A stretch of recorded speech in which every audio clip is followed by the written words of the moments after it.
All right, everyone. So now that I have those tabs removed, I thought of something else I wanted to talk about.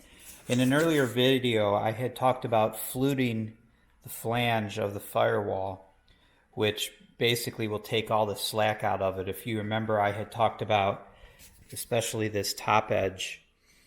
It's very wavy and kind of slack, if you will. And by doing the fluting, it really stiffens it up and takes all the slack out of it. And it looks great and it sounds great, and it's not. And here's why.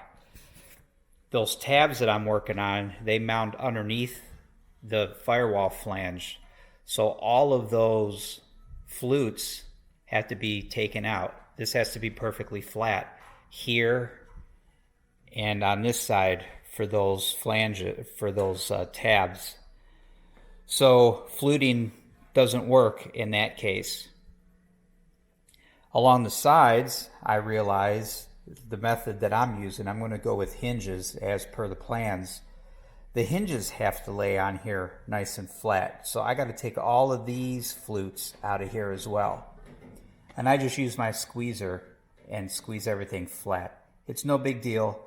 Do yourself a favor. Don't listen to me in that other video. Don't flute your firewall. Leave the flanges nice and flat until you figure out what kind of mounting method you're going to use. And wait until after you get whatever brackets and hinges or whatever else you're going to use to attach your cowling. Leave everything flat and ignore what I had said in that other video.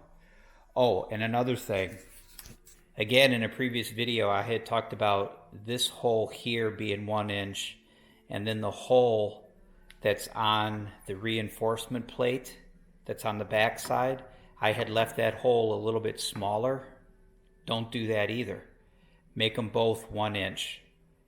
If anything, it will save you a smidgen of weight, but it's a good idea to have a nice open hole on both sides so your fuel line has room to find this gusset or this insulator. So as per the plans, go ahead and drill both this outer hole and the hole on the reinforcement plate on the other side 1 inch. All right, so like I said, I've got this undrilled or unriveted, deriveted, whatever you want to call it. It's no longer riveted. I'm going to see if I can get these flanges separated a little bit, and see if I can get some fire sealant up underneath these areas here in between the skins. All right, let me get moving on that. I'll talk to you guys soon.